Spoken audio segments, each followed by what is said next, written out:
Hey guys, let us now start with chapter number 23.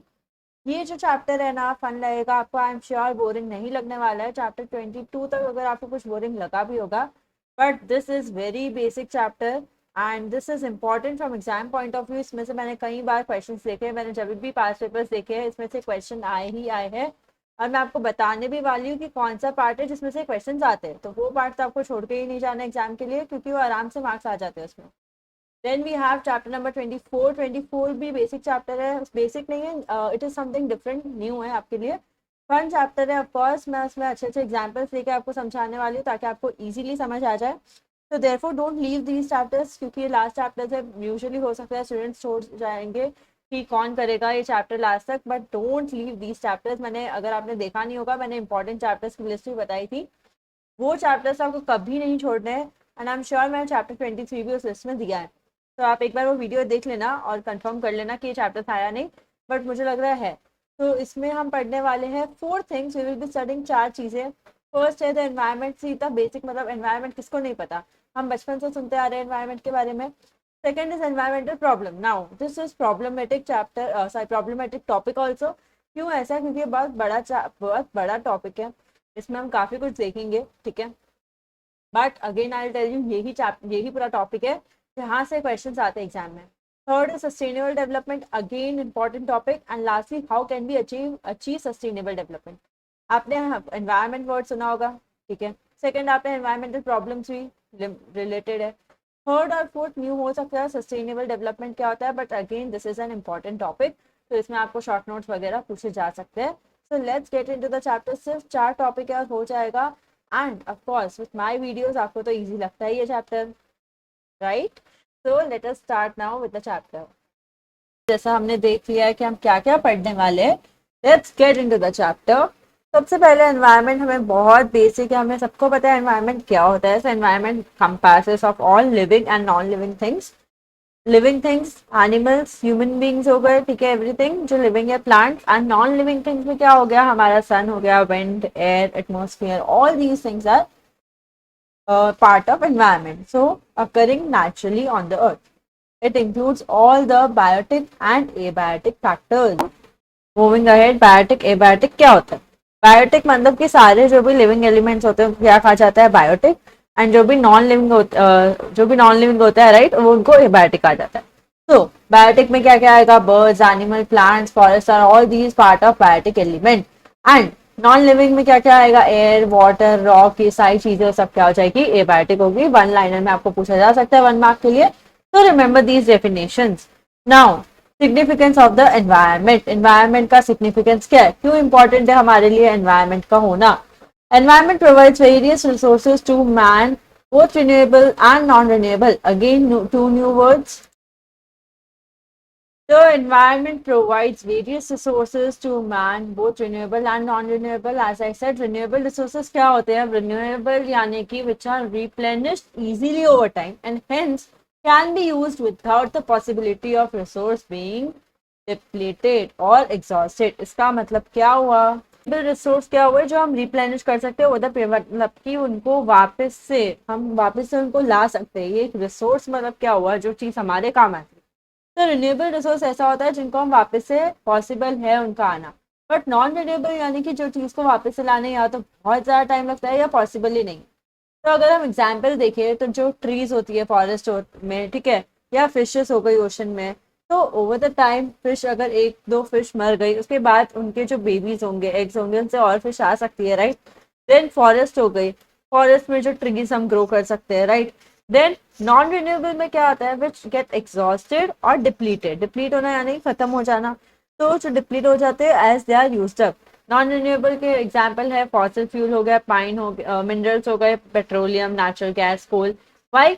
उनको time बहुत ज्यादा लगता है बनने में. तो हम ऐसा मान सकते हैं कि एक जनरेशन, सपोज 100 साल लगता है बनने में, ठीक है.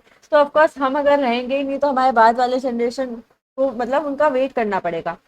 देयरफॉर इनको बहुत टाइम लगता है. तो हम ऐसा बोलते हैं कि इनको ये पॉसिबल ही नहीं है रिन्यू होना. ईजी है नाम से, renewable, non renewable. Now thus these resources need to be used carefully by keeping in mind the requirement of future generation. और अगर हम चाहते हैं कि फ्यूचर जनरेशन को इतना प्रॉब्लम ना आए, तो इसीलिए हमें उनको ध्यान से यूज करना चाहिए ताकि आगे वाली जो जनरेशन है उनको इतना स्ट्रगल ना करना पड़े for these resources.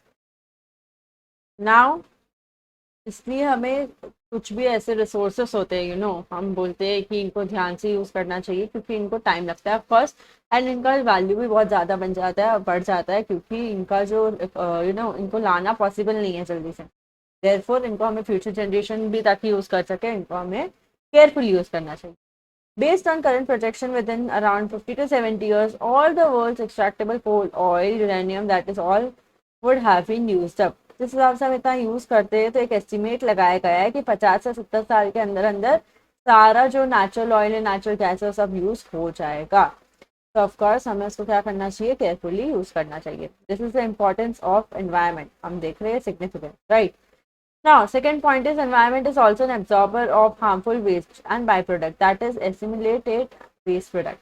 The smoke from chimney and exhaust pipe of vehicle, sewage from city and town, industrial effluent are all absorbed by the environment. Environment क्या करता है, सब कुछ absorb कर लेता है, भले ही फिर वो बाई प्रोडक्ट्स क्यों ना हो, भले ही वो वेस्ट क्यों ना हो, ये सब कुछ absorb कर लेता है environment.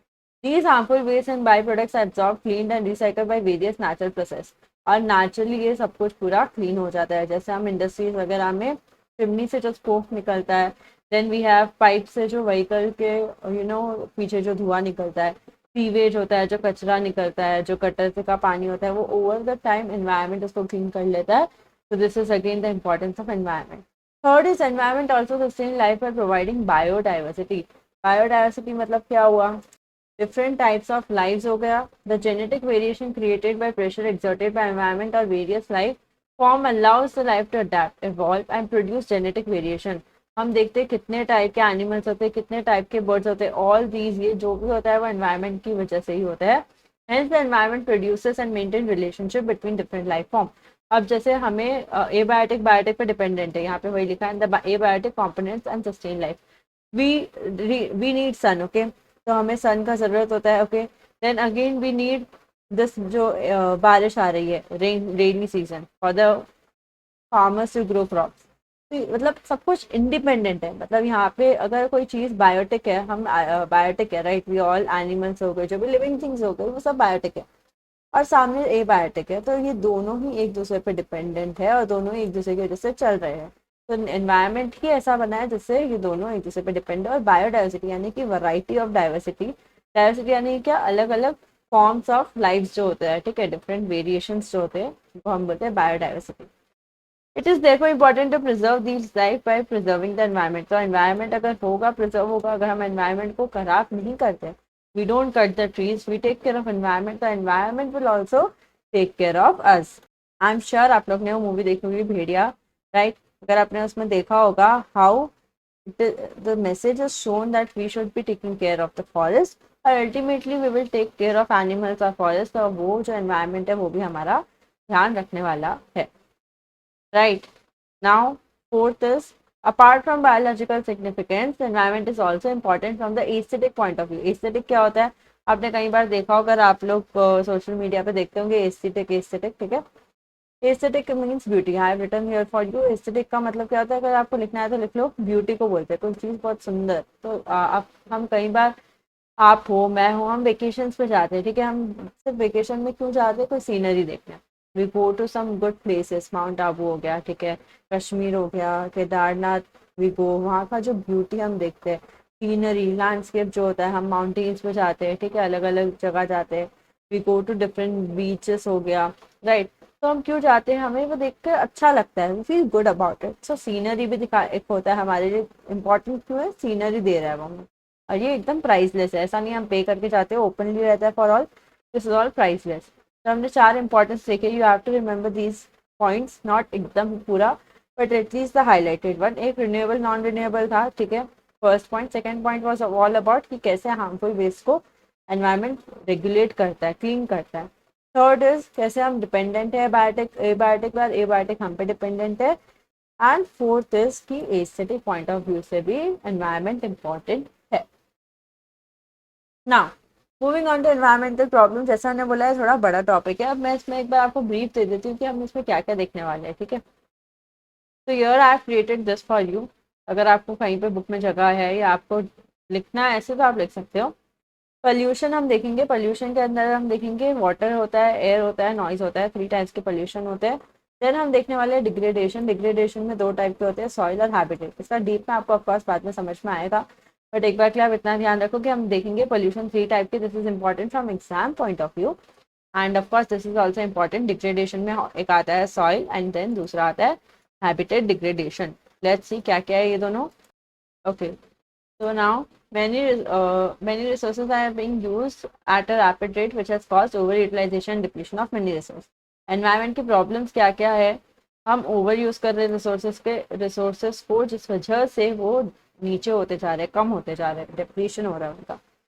With the rapid use of resources, a lot of accompanying environmental problem has cropped up। और इससे बहुत सारी problems हमें ही फेस करनी पड़ रही है।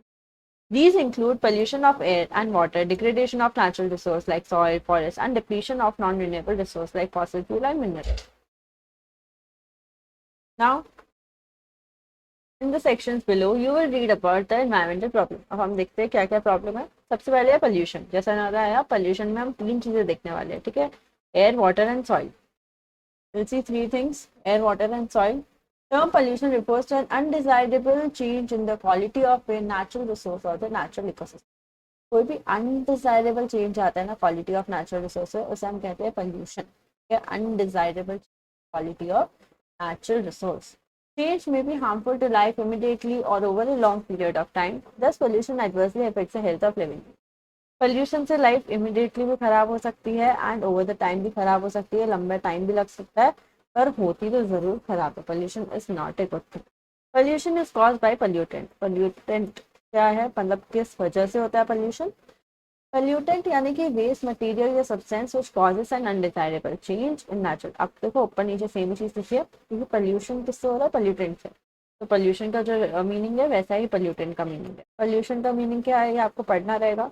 Undesirable change in the quality of natural resource. 4-5 बार बोलो कि याद हो जाएगा। पोल्यूटेंट का मतलब क्या हुआ? वेस्ट मटेरियल है जिसकी वजह से अनडिजायरेबल चेंज हो रहा है, उस टर्म को बोलेंगे पोल्यूशन, पर जिसकी वजह से हो रहा है उसे बोल रहे हैं पोल्यूटेंट।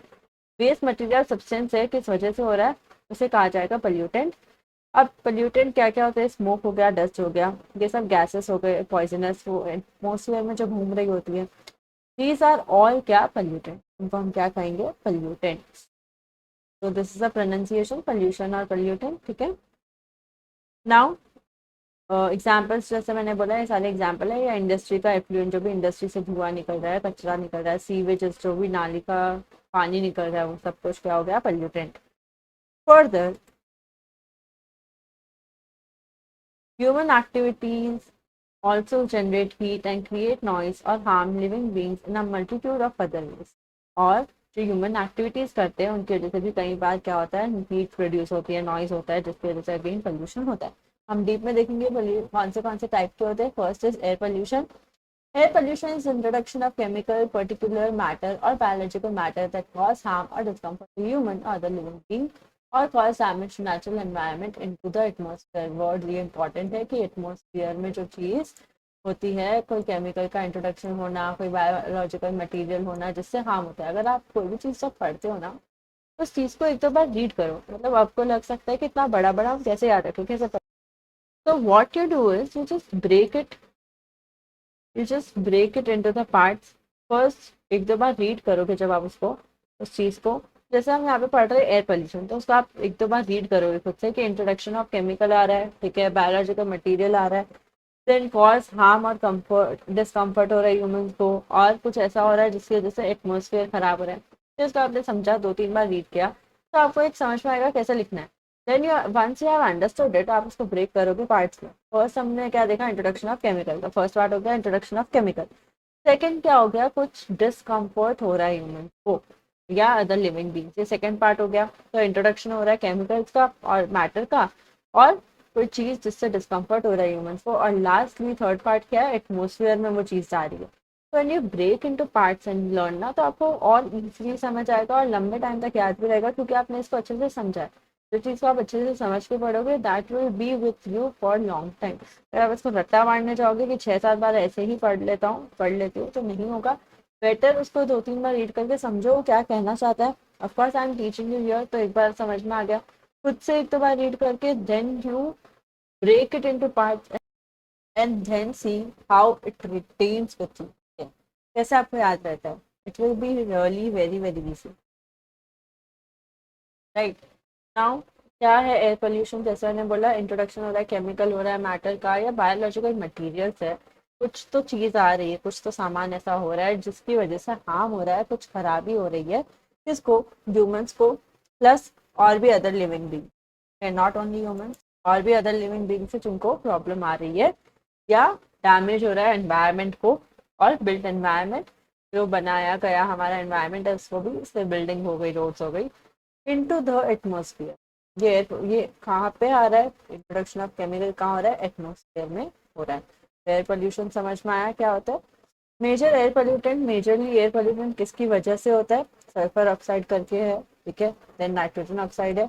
इसमें अगर आप 2-3 याद रखते हो, मोर देन इनफ, सब कुछ याद नहीं रहेगा चलेगा। सल्फर ऑक्साइड हो गया, नाइट्रोजन ऑक्साइड हो गया, कार्बन मोनोऑक्साइड हो गया, these are all scientific terms, इसलिए 3-4 भी अगर आप याद रखते हो ओके। तो इनकी वजह से क्या हो रहा है? एयर पोल्यूशन होता है। यहाँ क्या लिखा है? World Health Organization state that 2.4 billion people die each year from causes directly attributable to air pollution. Air pollution की वजह से 2.4 मिलियन पूरे वर्ल्ड में लोग की डेथ होती है। हम समझ सकते हैं कितना ज़्यादा खराब चीज़ है ये, ठीक है। जिस पोल्यूशन होने की वजह से हम सोचते हैं कि पोल्यूशन से क्या ही होगा, बट पोल्यूशन से डेथ भी हो रही है लोगों की। यू हैव टू रिमेंबर कि ये क्या क्या है। ये 5 पॉइंट्स है, ये आपको लिख के आना है, it will give you good marks आपको। अगेन मैं बोल रही हूँ, उसमें सारी चीज़ें नहीं लिखते ये सारी तो चलेगा, मतलब you can write like smoke from power plant etcetera, चलेगा। और exhaust of vehicle and automobile like car, बस, ये तो आप खुद से भी लिखते हो, सारे डॉट एग्जैक्ट लर्न करने की ज़रूरत नहीं है एटसेट्रा वाली चीज़। पर आपको इतना याद होना चाहिए कि एग्जॉस्ट ऑफ व्हीकल्स लिख रहे हो आप, या केमिकल्स लिख रहे हो, पेस्टिसाइड, जितना मैंने हाईलाइट किया है उतना आप लिखते हो well and good. Then major natural sources, ये सारे आर्टिफिशियल सोर्सेस थे। नेचुरल सोर्सेस की वजह से भी आ सकता है। लैंड बहुत टाइम तक बैरन है, खाली पड़ा है, उसका जो डस्ट आ रहा है वो हो गया। मिथेन हो गया, जो digestion of food of animals, for example cattle, उसमें जो एमिट करते हैं, ठीक है, वो हो गया मिथेन। देन स्मोक हो गया, जो वाइल्ड फायर से हो रहा है। देन नेचुरली जो चीज़ें हो रही है, देन वॉल्केनिक एक्टिविटी हो गई, तो सल्फर, क्लोराइन, एश पर्टिकुलर हो गई। तो ये सारी चीज़ें जो नेचुरली अकर हो रही है, इसमें ह्यूमन का इंटरवेंशन नहीं है, इनकी वजह से भी हो सकता है। तो these were the all effect and sources. Now moving on to water pollution.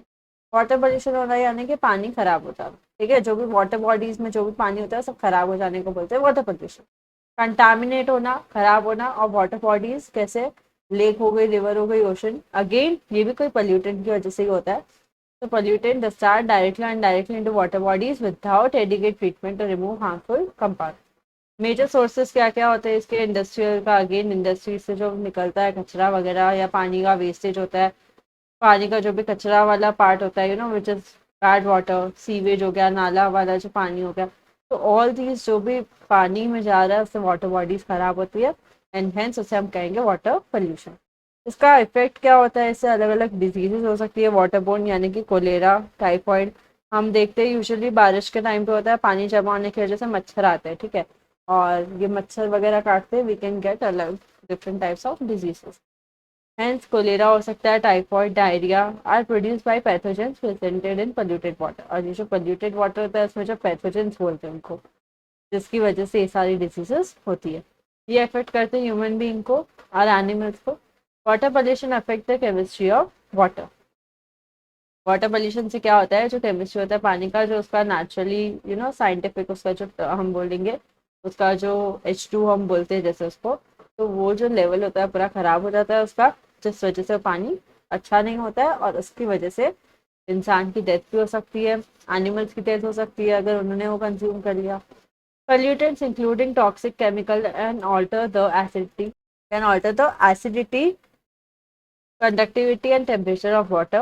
It also kills life that inhibits water-based ecosystem, fish हो गई, birds हो गई, plants हो गए, and hence disturb natural food cycle, which causes instability in ecosystem. And hence we have this system called RO system. हम काफी के घर पे ही होता है, ठीक है। इससे क्या होता है? वाटर प्योरीफाई होता है, राइट। क्यों? क्योंकि जो पानी का एक्चुअल होना चाहिए उसकी एसिडिटी को वो चेंज कर देता है, और इस वजह से वो पानी खराब हो जाता है, और अगर हम वो कंज्यूम करें तो we can become sick. Sources कहाँ से आते हैं? अगेन जैसे मैंने बोला, इंडस्ट्री से discharge from sewage, industry effluent. अगर आप देखो तो 2-3 पॉइंट सिमिलर ही है, तो आप एक बार लर्न करोगे 2 बार आंसर में यूज कर पाओगे। एयर पोल्यूशन में भी था सोर्सेज में ये सेम, राइट। यहाँ वाटर पोल्यूशन में भी है। Then chemical like pesticide, fertiliser, same है ये अलग है। कंटामिनेटेड स्टॉर्म वाटर, तो ये तीनों चीजें तो आप एक साथ लिख सकते हो, याद रख सकते हो। This is different.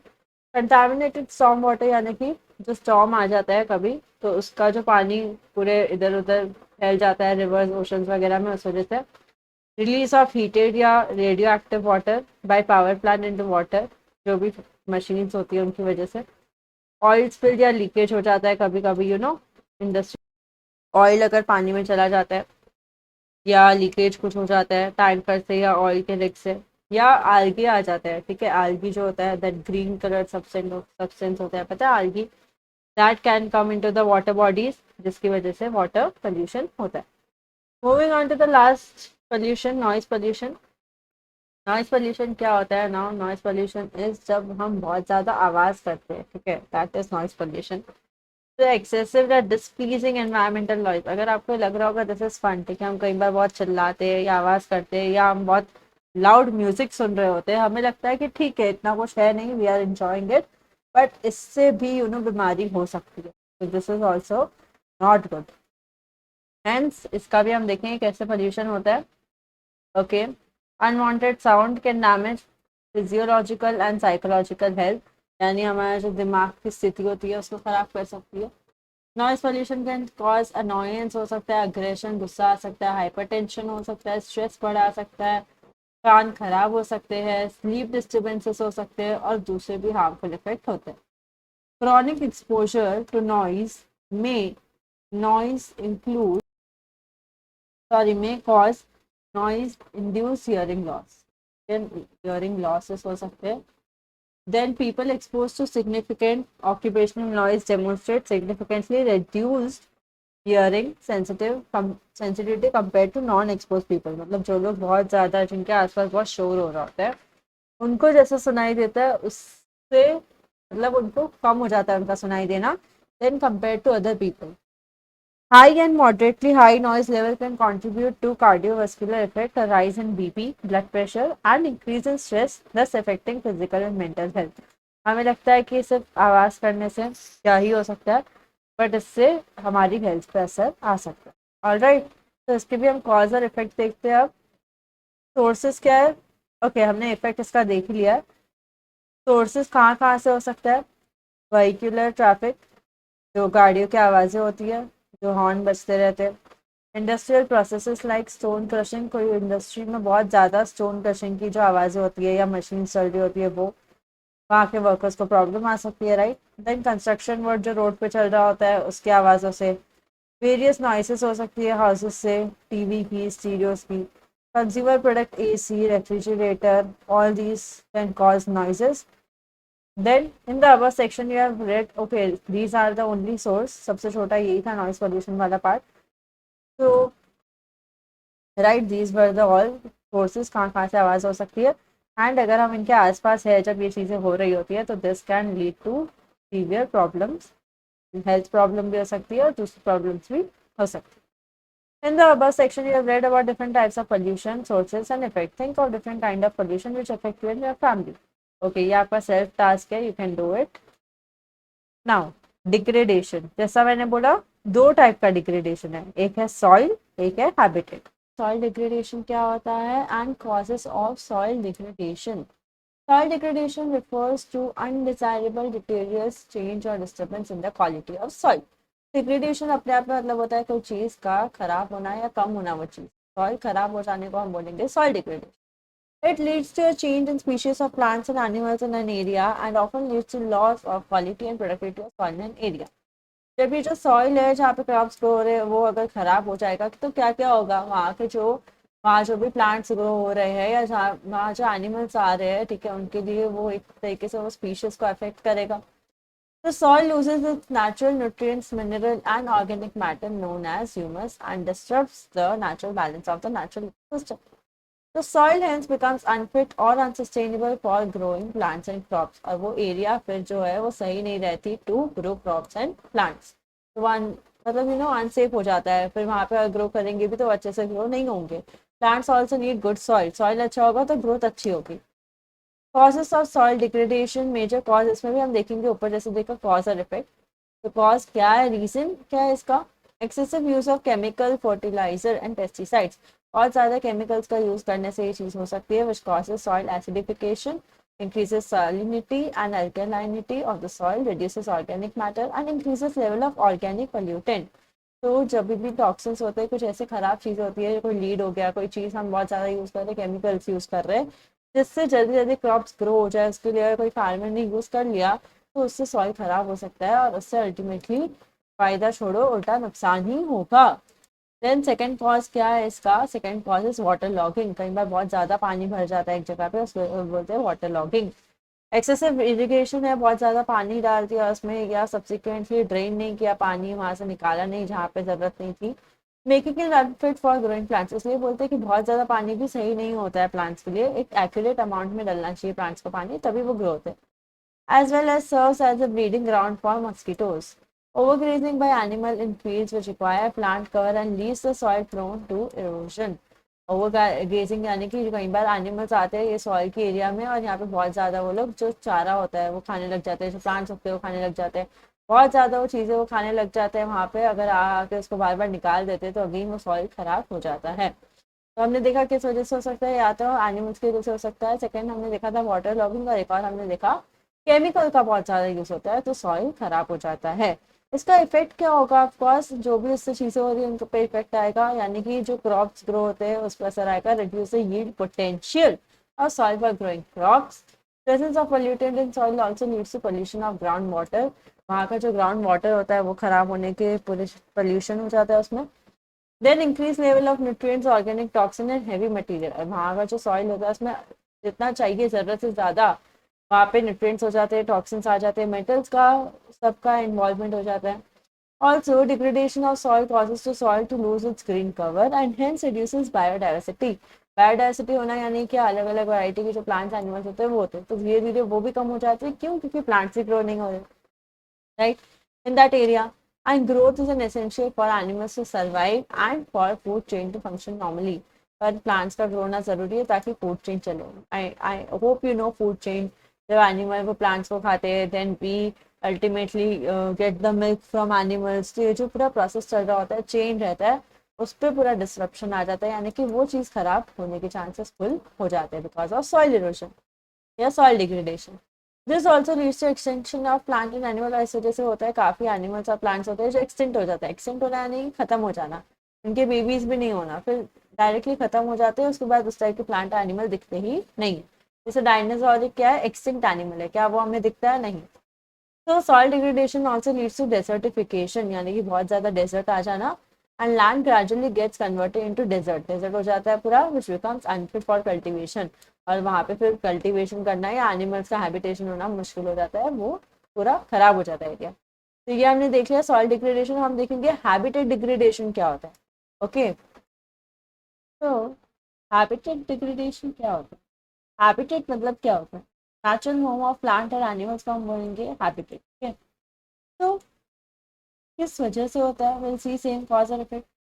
Habitat degradation refers to process in which habitat loses their normal functioning or quality to support native life due to human activity। यानी कि एनिमल्स का हैबिटेट क्या है, फॉरेस्ट में रहते हैं वो, ठीक है, उनका नेचुरल होम है, इन प्लांट्स का है, तो हमारी वजह से उनका हैबिटेट इफेक्ट हो रहा है। How, habitat degradation leads to reduce carrying capacity of that area, अगर प्लांट्स है तो वहाँ पे वो इजीली ग्रो नहीं होगा। Number of animal or plants of particular species the area can support. This leads to reduced population of various species in that area, which in turn leads to imbalance in the natural food cycle. Okay. Then causes of habitat degradation के क्या क्या causes है? Major causes है जो, okay sorry I have missed this part. Imbalance यानी क्या, जो हम suppose ऐसा होता है ना, right, कि we are dependent on someone and someone is dependent on us, वैसा।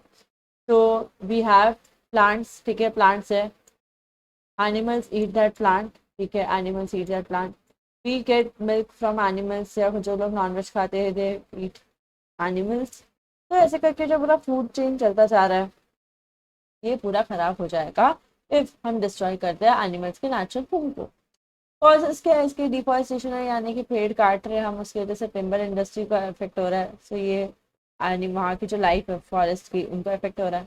कन्वर्जन कर रहे हैं फॉरेस्ट को एग्रीकल्चर लैंड में, ठीक है। देन अर्बन एक्सपेंशन हो रहा है, यानी कि क्या हो रहा है, बिल्डिंग्स बन रही है, रोड्स बन रहे हैं, ब्रिजेस बन रहे हैं। This is again that the reason.